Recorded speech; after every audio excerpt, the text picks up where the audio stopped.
Well, good morning all. This morning I wanted to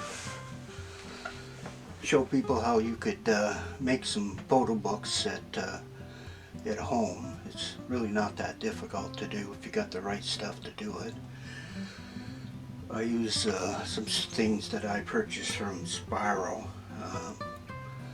I'll leave a description in the link of where you can find these guys, but the basic tools you're going to need is a really good laminator, and you'll need this to laminate the covers.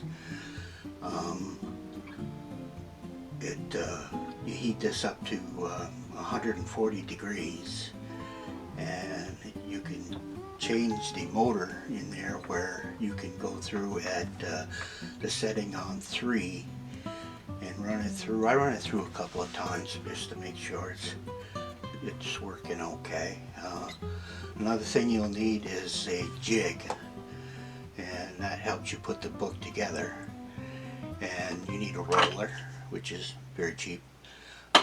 Another thing is you need a cutter to cut your book cover, because you need to print a book cover to fit those, which is, I print them out at roughly at 10 inches by 24 inches, depending on the size of the book. And these are the covers that are going to be slid into the book to laminate for a cover. These are actually the outside of the book, which you have a tab here that you lift up, and you actually slide this picture underneath, so you get the right side coming out there, and then you would take and run that through the laminator, and it would laminate that book. Not too difficult to do. It is a little time consuming, but this is just kind of a hobby, so I just enjoy doing it.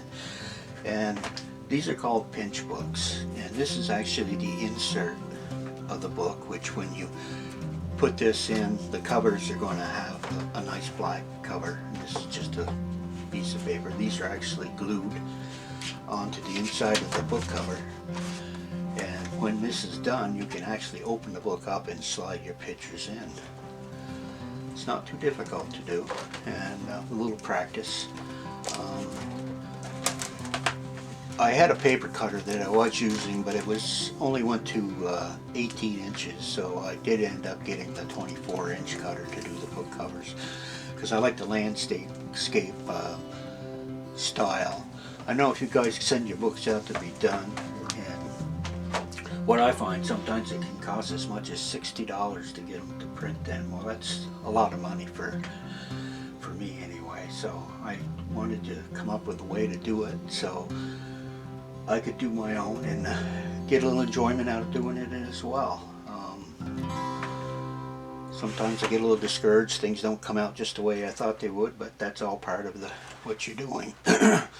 Another thing that I do is when I finish my book, and this is one of them here that I have done, and you can see that it's got a nice binding on the end there, is that I print just on one side of the photo. You can buy photo paper to print on two sides, so you can have pictures on every single side going through.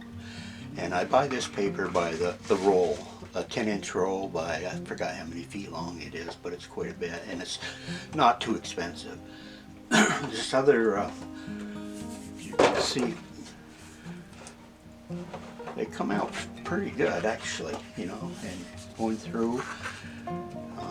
As I say, you can print on this side if you wanted to, but I chose not to. The reason I chose not to is in case somebody wanted to take an individual picture out of the book and frame it, they wouldn't have to worry about ruining the picture on the other side, so they could just pick what they wanted to do. This actually is the fall series. Going through, I guess I got about 25. You probably could put 30, 40 pages in here very easily. I like this picture here. It's down on Main Street and Stern Street, the leaves were just incredible that day on the ground there. Then one of the oldest cemeteries in town. It's beautiful in that spot. The village put up these nice lights, and the village has really come a long ways from what it was. It's getting back to the way it looked like in the 50s and 60s when I grew up here. This mountain scene there. And the reason I did this, in case I wanted to sell books, the only way I could sell them and break even was to do my own, in order to, because if you had to pay someone to pay $30, $40 to do it, and what are you going to, it's impossible to make $10, $15 off the book if you're going to be paying all that cost out there to get them printed for you. And as I say, it goes through a lot of pages in the book. You want to look through and make sure you haven't got anything upside down, which I don't in this one, but if you do, it's easy to change out, because you can just bend this whole book back and the spine will open up and it'll allow you to take out any picture that you want to. And they have a nice finish, well glued. And I like the fact that I can design any cover I want to put on there. I can even make it so they could print edge to edge if I didn't want any writing in this part here. So, well, there you have it.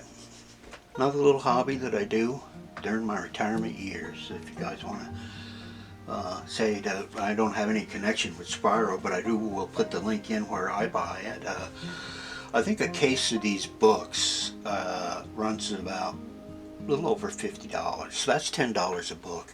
It includes the, as I say, the cover part, the spine part, and even a bag to put your book in after you're done. And $10 is, to me, is a lot cheaper than paying somebody $50, $60 to do it for me. Well, you folks all have a nice day. Kind of enjoyed this here, so till my next adventure, see you later.